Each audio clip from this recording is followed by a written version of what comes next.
아침에도 여러 성도들이 주 앞에 귀한 예물 드렸습니다. 디모데 전서 6장 9절 10절.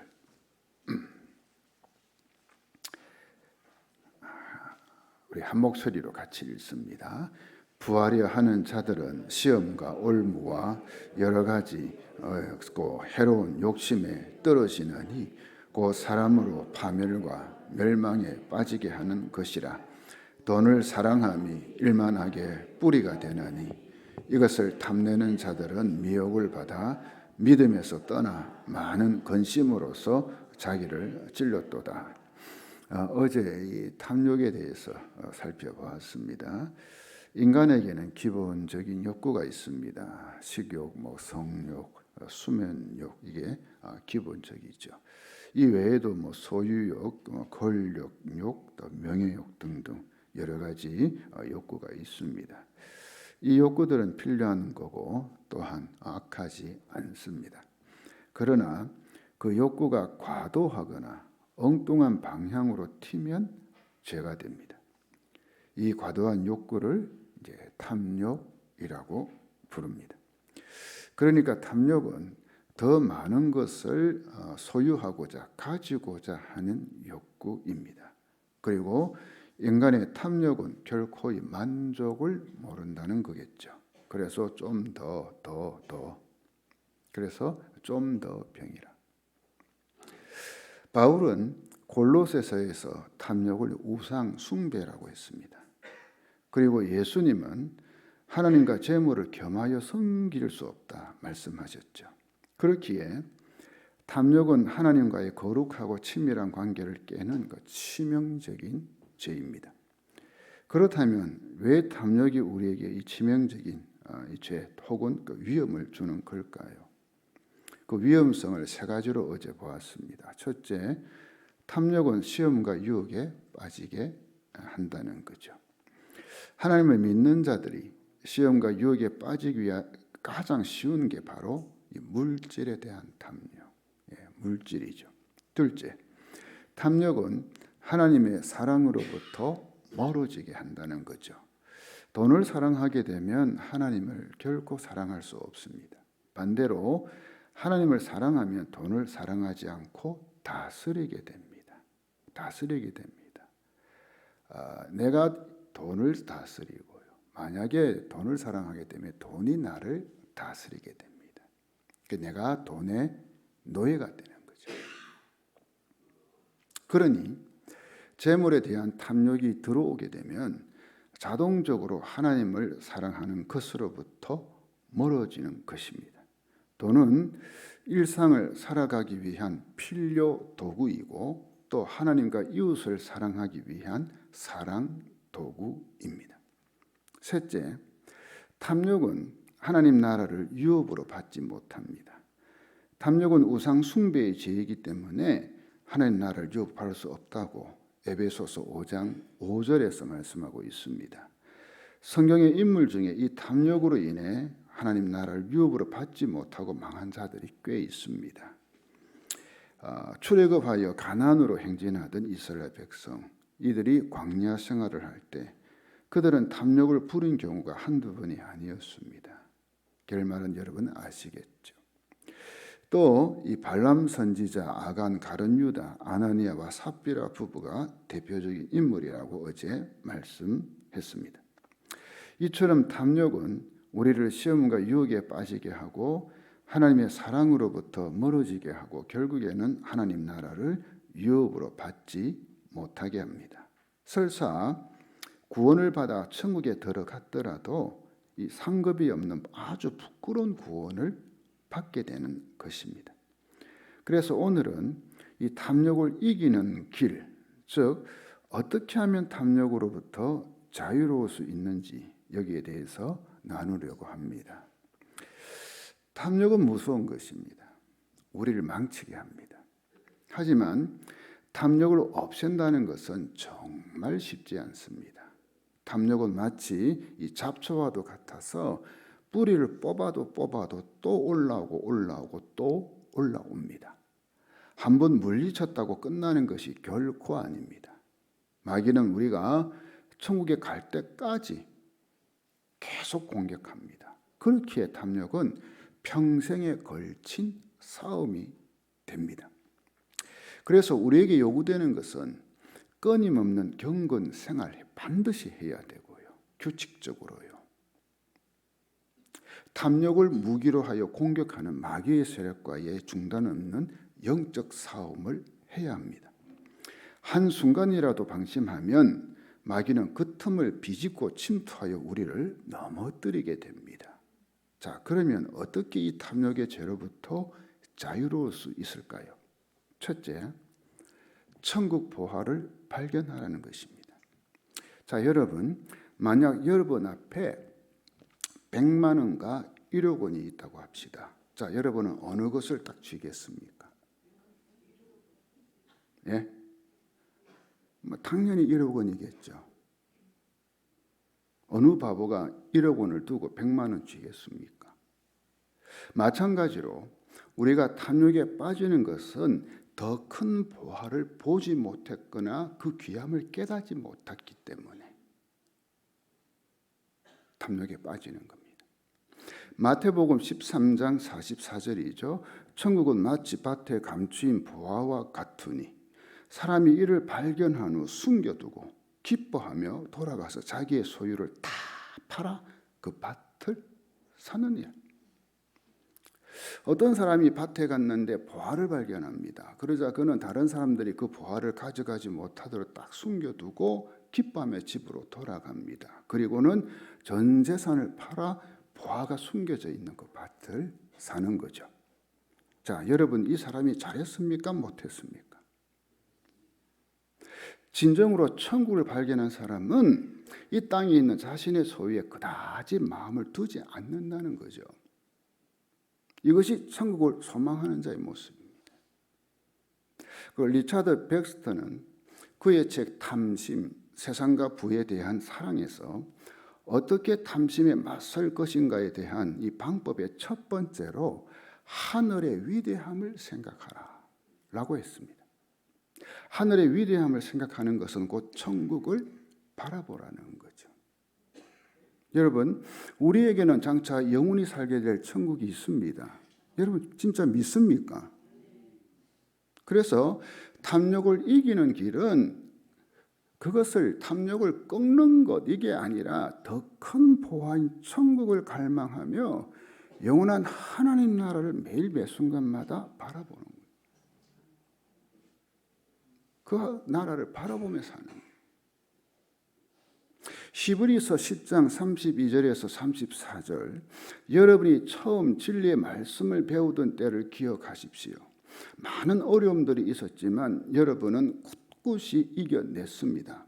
때때로 사람들 앞에서 모욕을 당하며 핍박을 받기도 했고 그런 고난을 받는 사람들과 친구가 되기도 하였습니다. 옥에 갇힌 자들을 도와주고 여러분이 가진 것들을 빼앗겨도 기뻐하였습니다.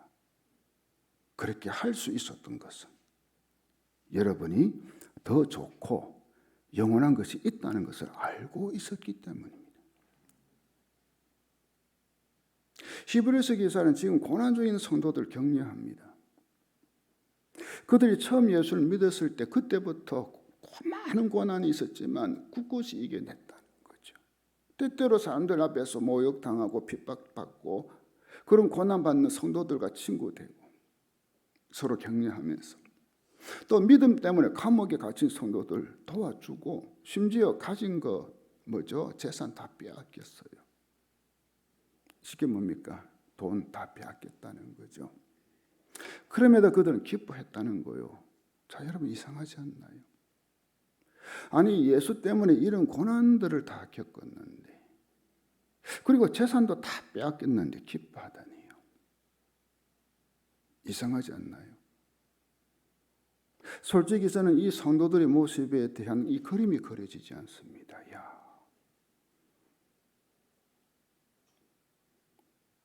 어쩌면 그런 극심한 고난과 핍박 속에서도 기뻐할 수 있을까? 그런데 그들이 기뻐할 수 있었던 이유가 이 34절 마지막 부분에 나오죠. 여러분이 더 좋고 영원한 것이 있다는 것을 알고 있었기 때문이라. 그들은 천국이라는 보화를 가지고 있었던 거예요. 마음에. 그렇습니다. 천국을 발견한 사람은 이 땅의 모든 것을 팔아서라도 그 보화를 사게 되어 있습니다. 왜냐하면 이 세상 그 무엇보다 더 귀한 것은 예수고, 그래서 우리가 찬양하죠. 예수보다 더 귀한 것 없네. 우리가 노래만 하는 게 아니고 실제로 삶에서 정말 이 세상 그 무엇보다 귀한 게 예수고 천국이기 때문에. 둘째,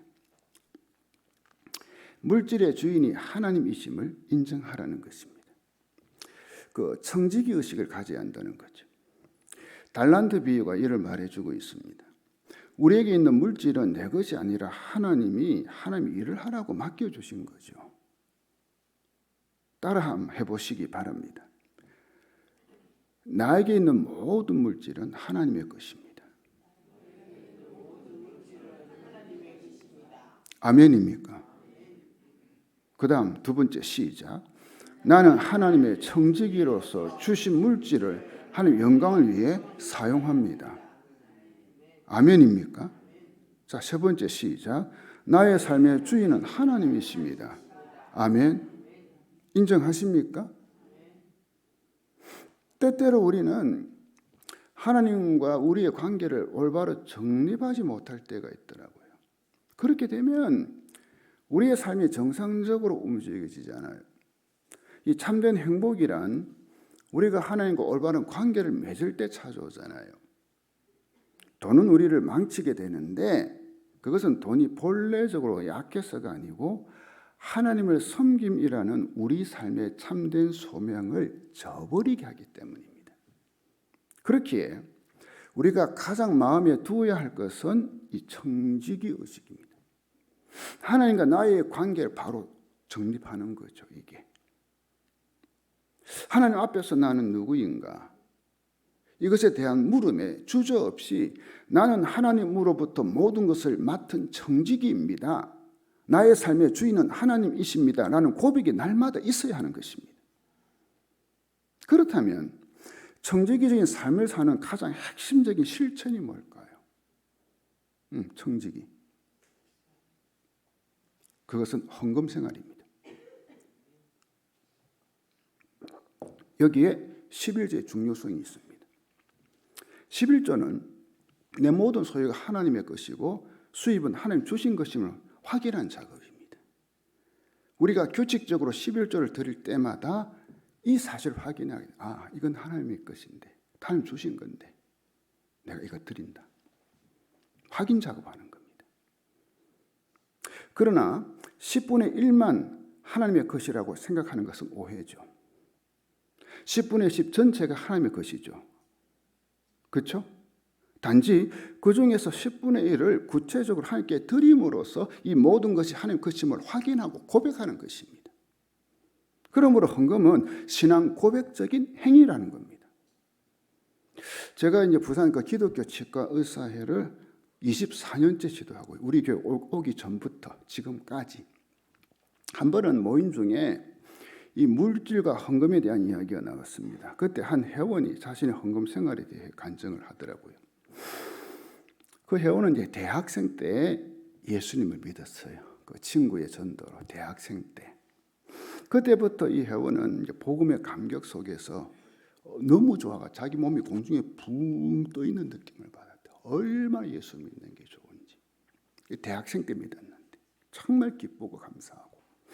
그러던 중 자신이 이제 치과 대학을 졸업하는데 학생 때니까 졸업하고 개원하게 되면 그래서 돈을 벌게 되잖아요. 그러면 먼저 하나님께 11조 드리고 예수 믿은 지 얼마 안 된 친구가 그 다음으로 11조만큼의 액수를 선교 헌금, 구제 헌금 등 여러 제목의 헌금으로 드리고 그 다음으로 이제 양가 부모님이 경제적 능력이 없을 때 11조만큼의 액수를 드릴 걸 기도했다고 합니다. 하나님 이렇게 하겠습니다. 놀라운 것은 그때 하나님께 기도로 약속한 것 지금까지 지키고 있다는 거예요. 이분이. 그랬더니 하나님께서 물질의 축복을 주시는데, 그런데 더 많이 하는 거예요. 이걸 뭐니까 누진 11조랍니다. 수입이 많을수록 더 많이 하는 거예요. 제가 이분은 수영록교에 있을 때부터 같이 봐왔으니까 이 가정을. 여러분, 11조는 나의 모든 재산과 소득이 하나님께서 주신 것을 인정하는 행위잖아요. 그렇기에 우리 부모님들은 자녀들이 학생 때 아마 알바를 해서 조금 돈을 벌더라도요, 그것부터 철저하게 11조 하도록 가르쳐야 됩니다. 지도해야 됩니다. 그렇지 않으면 평생 11조 하지 않게 됩니다. 못합니다. 아까워서. 그럼 어떻게 돼요? 그거 하나만 보면 그 자녀, 하나님이 그 사람의 삶의 주인이 못 됩니다. 아니, 주인을 못 씻죠. 왜? 가장 핵심적인 게 이거니까.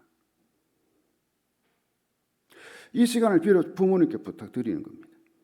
그리고 이 청년들은 하나님 나의 주인이심을 인정하고 그에 맞는 삶과 드림이 있는 청년들이 되기를 축원합니다.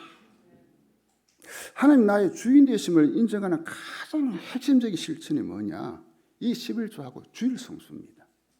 왜냐하면 나의 모든 시간과 소득은 하나님 나에게 주신 것인데 그 사실을 인정하는 게 이게 주일 성수고 11조잖아요. 그렇죠? 그러니까 모든 날이 하나님 나에게 주신 건데 그것을 가려서 딱 하루 주일 특별히 드리는 거잖아요. 사실은 모든 날이죠. 그래서 주일을 지킨다. 그게 뭡니까? 모든 날을 하나님께 드린다. 그 의미가 있는 것입니다. 그러니까는 주일만 잘 지키고 평일 6일 동안 아무렇게 살면 된다. 아니죠. 셋째, 하나님이 온전한 공급자이심을 신뢰하라는 것입니다. 탐욕은 결국 하나님의 채워주심에 대한 하나님의 약속을 신뢰하지 못함에서 오는 거겠죠. 못 믿는 거죠, 하나님을. 이 병을 고칠 수 있는 말씀이 있습니다. 하나님이 우리의 공급자이심을 알려주는 성경 말씀을 이 마음에 새기고 계속해서 이 학가다, 즉 대책임질하며 읊조리는 겁니다. 자, 이 시간 한번 거기에 대한 말씀 몇 구절만 선포하며 읽어보겠습니다. 로마서 8장 32절. 자, 같이 한번 읽습니다. 시작. 자기 아들까지도 아끼지 않고 우리 모두를 위해 내어주신 분께서 그 아들과 함께 우리에게 모든 것을 은혜로 주지 않으시겠습니까? 그죠? 여러분, 이 말씀 믿습니까? 그렇다면 어떻게 해야 돼요? 어떻게 해요? 그죠? 이걸 안다면, 믿는다면. 또 히브리서 13장 5절 보십시오. 돈을 사랑하지 말고 있는 바를 족한 줄로 알라. 그가 친히 말씀하시기를 내가 결코 너희를 버리지 아니하고 너희를 떠나지 아니하리라. 그런 사람은 하나님은 버리지도 않고 떠나지도 않는데 이 말씀 붙드는 거예요. 그러면 어떻게 해요? 믿음이 생기는 거예요. 여러분, 하나님 우리의 형편을 다 아십니다. 여느 세상 사람들처럼 고급 주택과 고급 승용차와 명품을 몸에 감싸게 하시지는 않을지라도요. 그리고 우리가 원하는 모든 것을 다 주시지는 않을지라도요. 우리의 모든 필요를 채워주시는 하나님이심을 믿습니다. 그렇게 우리는 나의 형편을 다 아시고 적절하게 공급해 주시는 하나님, 우리를 너무 잘 아시기 때문에 그 하나님을 신뢰하며 오늘도 내일도 예수 그리스도 안에 사는 겁니다. 예수 그리스도 안에서 사는 겁니다. 에베소서 3장 20절 보십시오. 우리 가운데 일하시는 하나님께서는 우리가 구하고 생각하는 것보다 훨씬 더 많은 것을 채워주실 것입니다.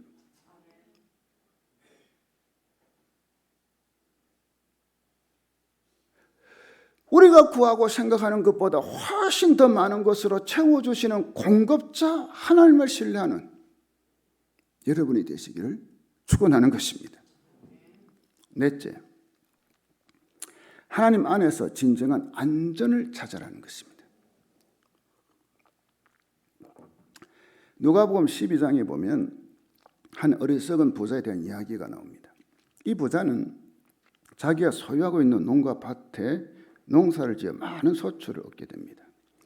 곡식을 쌓아둘 창고조차 없을 정도로 곡식이 많아졌습니다. 그래서 그는 창고를 더 크게 짓고 곡식과 물건을 쌓아둘 계획을 세우죠. 그리고는 마음속으로 이런 생각을 합니다. 내 영혼아, 여러 해 쓸 물건을 많이 쌓아두었으니 평안히 쉬고 먹고 마시고 즐거워하자 하리라. 뭐죠? 물질의 안전을 느끼는 거죠. 돈이 많으면 솔직히 우리 인간 그렇잖아요. 안전을 느끼잖아요. 자, 여기서 우리는 부자의 탐욕을 볼 수 있습니다. 그는 더 많은 곡식을 사두려고 더 큰 창고를 지으려고 했습니다. 그런데 이것은 나쁜 것이 아니죠. 우리에게 돈이 있으면 은행에 저축하는 것 정상입니다. 저축하십시오. 돈이 있으면. 그러나 자기만을 위하여 곡식을 샀기 위해 창고를 짓는 것은 이건 잘못됐다는 거죠. 그러니까 이 부자의 문제는 자기만 잘 살면 된다는, 즉 다른 사람을 생각하지 않는 이 이기주의적인 태도, 이거죠. 자기만 잘 먹고 자기만 잘 마시고 자기만 즐거워하면 된다는 것, 이 잘못된 생각이 이 부자에게 있었다는 거예요. 나만 우리 집만. 이 부자처럼 탐욕의 중심에는 우리가 물질을 영원히 소유할 수 있다는 이 전제가 있습니다. 우리는 이 지상의 물질을 하나님께 주신 선물로 받아들여 지혜롭게 사용하기보다는 그저 움켜쥐고 모으고 쌓아두려고 한다. 이 부자처럼. 그러니까 탐욕을 부리는 근본적인 원인으로 여러 가지를 들 수 있겠지만 그 중에 하나는 자신을 지키고 삶을 안전하게 유지하려는 마음. 뭘 가지고요? 재물로, 물질로. 하지만 재물은 이 일시적인 안전을 줄 수 있을지 모르지만 영원한 안전은 보장해 주지 못합니다. 일시적인 안전. 인간은 전능자 하나님으로 자신을 채우고 하나님의 보호 안에 있을 때만 궁극적인 안전을 누릴 수 있습니다. 그리고 이것이야말로 탐욕을 다스리는 근원적인 해결 방법임을 믿으시기 바랍니다. 예수님은 제자들에게 무엇을 입을까 무엇을 마실까 염려하지 말고 먼저 하나님의 나라와 그 의를 구하며 살라고 말씀하셨습니다. 재물이 아니라 하나님을 더 우선시하고 하나님을 의지하며 살라는 거죠. 그러면 하나님이 친히 그의 백성에게 의식주의에 필요한 것을 주실 뿐 아니라 그 외에 모든 것까지 더하여 주신다고 약속해 주신, 사도 바울은 믿음의 아들인 디모데에게 다음과 같은 권면을 했습니다. 디모데 전서 6장 17절 보세요. 우리 같이 한번 읽겠습니다. 시작. 이 세상의 부자들에게 이 말을 전하십시오. 교만하지 말며 돈을 의지하지 말고 하나님께 소망을 두라고 가르치십시오. 하나님은 우리가 필요로 하는 모든 것을 주시며 또 그것을 누리게 하시는 분이십니다.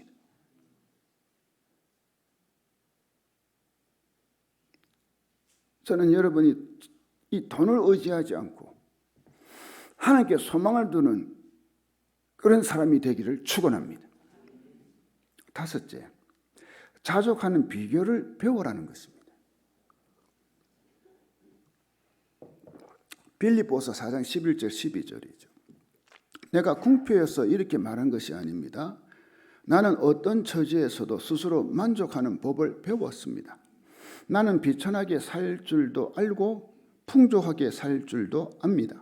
배부르거나 굶주리거나 풍족하거나 궁핍하거나 그 어떤 경우에도 적응할 수 있는 비결을 배웠습니다. 자, 여러분, 바울의 이 고백이 정말 부럽지 않나요? 저는 너무 부럽습니다. 어쩌면 이럴 수가 있을까? 이야, 어떻게 하면 이런 고백을 할 수 있는 걸까? 이야. 근데 그 비결이 13절에 나옵니다. 내게 능력 주시는 자 안에서 내가 모든 것을 할 수 있느니라. 내게 능력 주신 자가 누구죠? 예수 그리스도, 예수님. 그러니까 예수님 밖에서가 아니라 예수님 안에서. 이 안에서를 다른 번역 성경에서는 다음과 같이 번역했어요. 쉬운 성경입니다. 내게 능력 주시는 그리스도를 통하여 나는 모든 것을 할 수 있습니다. 공동 번역 성경입니다. 나에게 능력을 주시는 분에게 힘입어 나는 무슨 일이든지 할 수 있습니다. 그러니 예수 그리스도 안에서 이것은 예수 그리스도를 통하여 예수 그리스도에게 힘입어 궁핍한 상황이든지 풍족한 상황이든지 어떤 상황에서도 자속할 수 있는 비결을 능력을 터득했다. 이겁니다. 왜냐하면 예수 그리스도는 저와 여러분에게 모든 환경에서도 자족할 수 있는 능력을 주시는 분이시기 때문에 주님이 그 능력을 주시는 거예요. 그러니 우리가 탐욕으로부터 자유로울 수 있는 관건은 예수 그리스도 안에 있어야 돼요. 안에. 밖에 있으면 안 돼. 바울은 디모데 전서에서 자족하는 마음이 있을 때 어떤 결과를 가져오는지 알려주었습니다. 6장 6절에서 8절입니다. 그러나 자족하는 마음이 있으면 경건은 큰 이익이 되느니라. 우리가 세상에 아무것도 가지고 온 것이 없음에 또한 아무것도 가지고 가지 못하리니 우리가 먹을 것과 입을 것이 있은즉 족한 줄로 알 것이니라. 이 자족하는 마음이 있으면 경건에 큰 도움이 된다. 뭐죠? 자, 이것을 거꾸로 말하면 이렇습니다. 자족하는 마음이 없으면 경건 즉 신앙생활에 큰 도움이 되지 않는다. 그죠? 그런데 우리 인간의 습성은 어떻습니까? 나에게 있는 것보다 없는 것에 마음을 자꾸 빼앗깁니다. 하나님께서 우리에게 필요한 것을 공급해 주셨음에도 늘 부족한 마음을 가지게 되는 게 이게 뭡니까? 탐욕 때문에 그렇죠. 그러나 하나님은 우리를 너무나 잘 알고 계시고 그래서 지금의 물질을 주신 거예요. 지금의 현재 여러분에게. 솔직히 우리가 하나님의 섭리를 다 이해할 수 없기 때문에 왜 우리 가정에는 이만큼의 물질만 주시는지 모르기도 하고요. 이해가 되지 않기도 하잖아요. 그죠? 아니, 옆에 집 보니까는 참 그렇게 떵떵거리 잘 사는데 우리 집은 왜 이래? 왜 이렇게 하나님 물질 안 주셔? 솔직히 이해가 안 될 때가 있잖아요. 하지만 우리는 하나님의 신실하심을 그럼에도 믿어야 되는 거예요. 하나님이 나와 우리 가정을 사랑하신다는 그 믿음으로 주신 물질에 자족하는 거예요. 뭔가 하나님의 뜻이 있고 섭리가 있을 것이다. 영성가들의 이야기에 의하면 탐욕의 반대는 무욕이 아니라, 그죠? 욕심을 가지지 않는 거, 그게 아니라 만족이라 했어요. 탐욕은 가지지 못한 것, 가질 수가 없는 것에 대한 집착인데 이런 지나친 감정을 절제하고 지금 가지고 있는 것에 대하여 만족하는 훈련을 하게 되면요, 이 탐욕을 줄일 수 있다는 거죠. 그래서 지금의 삶에 만족하고 감사한다면 통제할 수 있는 게 이게 탐욕입니다. 교부 요한 크리소스톰은 다음과 같이 말했습니다. 우리 같이 한번 읽어볼까요? 시작. 진정한 부자란 재물을 많이 가진 사람이 아니라 재물에 욕심을 부리지 않고 만족하는 사람이다. 그리고 정말 가난한 자는 재물이 부족한 사람이 아니라 욕심 때문에 좀처럼 만족이 없는 사람이다. 그래서 그렇게 많이 하나님 주셨음에도 불구하고 늘 부족한 걸 느끼가 좀 더 움켜쥐면서 내놓지는 않고, 그 사람이 가난한 사람이에요. 여러분, 풍요한 삶을 가늠하는 중요한 열쇠는 소유의 양이 아니라 만족의 정도임을 기억하시기 바랍니다. 여섯째, 나누고 베푸는 삶을 살라는 것입니다. 나눔과 베품이라는 적극적인 행위는 탐욕에 대항하는 탁월한 방편입니다. 가난한 이들을 위해 움켜진 손을 펴고 주머니를 연다는 것은 자신이 물질에 사로잡힌 노예가 아님을 나타내는 표지거든요. 그래서 아리스토텔레스는 탐욕과 대조되는 덕을 관대함이라고 했습니다. 예수님도 탐욕에 대한 처방으로 자기에게 소중한 것을 필요한 자에게 주는 관대함, 이걸 말씀하셨습니다. 남을 위해 자기 것을 떼어주는 것은 탐욕으로부터 자신을 떼어내는 행위와 같습니다. 자, 여러분, 삭개오를 보십시오. 그는 예수님을 만난 후 탐욕의 노예로 살았던 자신의 삶을 돌이키는 표시로 소유의 절반을 팔아 가난한 사람들을 구제하겠다, 예수님께 말씀합니다. 또 토색한 것이 있으면 그것의 4배를 갚겠다고 약속하죠. 뭐죠? 예수님을 만나니, 진짜 만나니까 탐욕으로부터 자유를 누리게 되더라는 거예요. 진짜 예수 만나니까. 이게 인카운트. 예수를 만나게 돼요. 반면에 예수님을 찾아와 영생의 길을 물은 부자 청년, 여러분 기억하십니까?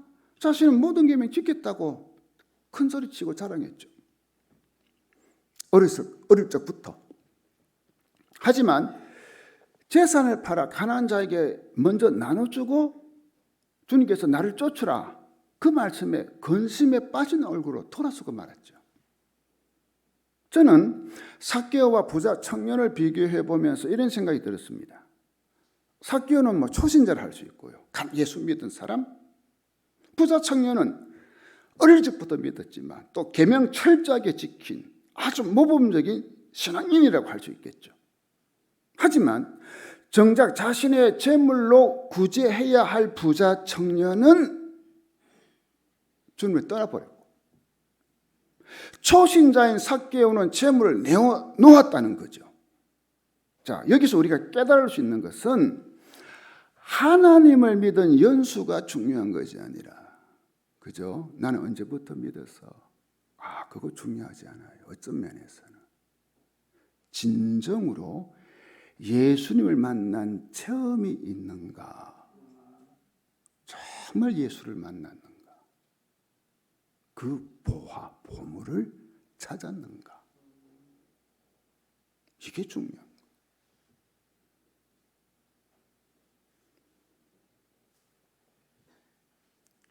작년 연말에 우리에게 등록한 초신자 있어요. 어느 순간 11조를 하더라고. 누가 가르쳐 준 것도 아닌데 한두 달 다니더만. 어쩌면 이럴 수 있을까? 이야.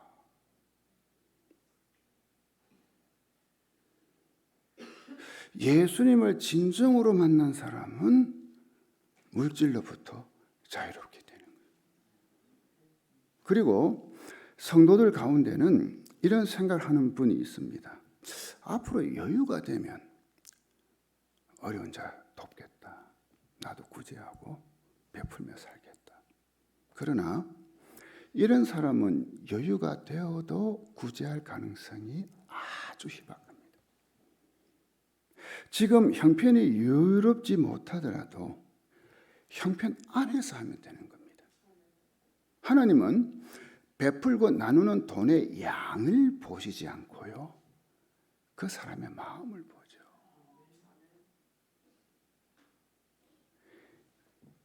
나중이 아니라 지금 하시기 바랍니다. 지금. 나중에 하다가는 결코 못합니다. 돈으로 자기 주머니에 쑤서 넣기만 하면 잘 나오지 않습니다. 이게 돈의 속성입니다. 나오는 연습을 해야 자꾸 나오게 됩니다. 할렐루야. 그러면 이 물질로부터 자유를 누리게 되는 거예요. 우리가 나누고 베푸는 삶을 살기 위해서는 결국 뭡니까? 크게 두 가지입니다. 구제와 선교입니다. 구제는 말 그대로 가난하고 어려운 우리의 이웃에게 나눔과 베푸며 삶을 사는 거잖아요. 선교는 우리와는 사실 일면식도 없어요. 그러나 그리스도의 사랑으로 그 영혼들을 구원하는 일이기 때문에 반드시 해야 되는 겁니다. 그리고 우리는 이 말씀을 꼭 마음에 새겨야 됩니다. 잠언 11장 24절 25절 같이 한번 읽습니다. 시작. 흩어 구제하여도 더욱 부하게 되는 일이 있나니 과도히 아껴도 가난하게 될 뿐이니라. 구제를 좋아하는 자는 풍족하여질 것이요 남을 윤택하게 하는 자는 자기도 윤택하여지리라. 이 말씀 보고 어떤 사람 그러니까 아이고 과도히 아껴놓고 인색한 사람도 지금 뭐 떵떵으로 잘 사는 사람이 있던데. 여러분 지금을 보지 마세요. 그죠? 최종 결과 어떻게 되는지. 그죠? 또 설사 여기 이 땅에서 떵떵을 잘 살 수 있어요. 그건 하나님 앞에 가면 어떻게 되겠어요? 누가복음 6장 38절 같이 읽어봅니다. 시작.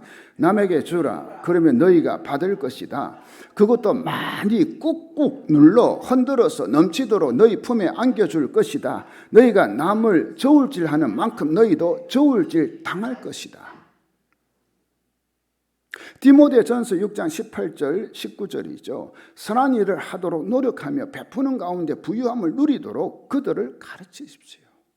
예, 베푸는 데 부유함이 있다. 이걸 가르쳐라. 나눠주고 베풀 때에 맛볼 수 있는 참 기쁨을 말해 주십시오. 나눔의 기쁨 여러분 아시나요? 그렇게 할 때 그들은 하늘 창고에 보물을 쌓게 될 것입니다. 이것이 그들의 미래를 위한 든든한 터가 되고 참 생명을 얻게 해줄 것입니다. 나눔과 베품은 버리는 행위처럼 보이지만 사실상 쌓는 행위입니다. 위에 소개한 말씀들을 보면 구제하는 자는 풍족하여지고 윤택해집니다. 그리고 하나님은 우리가 베푼 것과는 비교가 되지 않을 정도로 꾹꾹 눌러 흔들어서 넘치도록 뿌리 품면 안겨주신다는 거예요. 할렐루야! 무엇보다 하늘 창고에 보물 쌓는 거예요. 하늘 창고에. 여러분 이것보다 수지 맞는 장사 어디 있습니까? 세상 계산 방법으로는 답이 없을 정도로 하나님은 부어주시고 채워주시는 분인 줄 믿으시기 바랍니다. 잠언 19장 17절이죠. 가난한 자에게 베푸는 일은 여호와께 빌려드리는 것이니 그분이 후하게 보상하신다. 하나님 한 번씩 그렇게 해요. 야야 김 목사야 너 좀 돈 좀 있지? 좀 나한테 좀 빌려줘. 하나님이 그게 뭔 줄 아세요? 옆에 어렵고 힘든 사람 도와주는 거예요. 그 말이. 그러면 내가 더 줄게. 더 갚아줄게.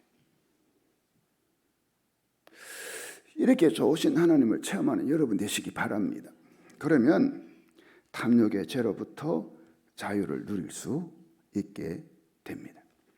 사랑하는 여러분, 우리는 주님 한 분만으로 만족할 수 있습니다.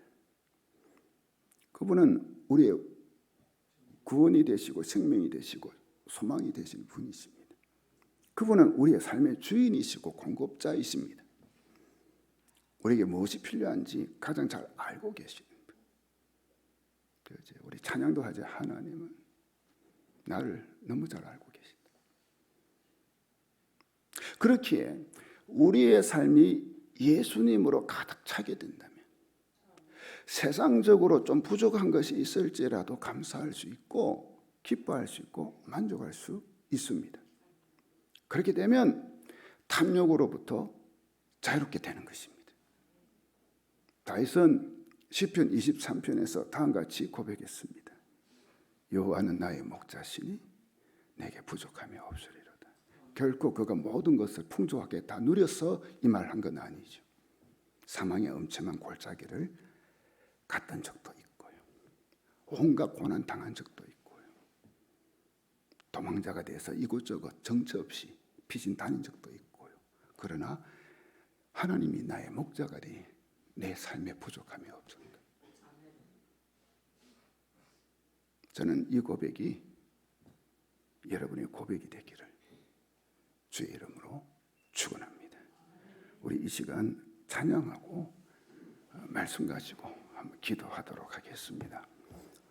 우리 찬양가도 다 나와서 찬양하는데 내일 일은 난 몰라요.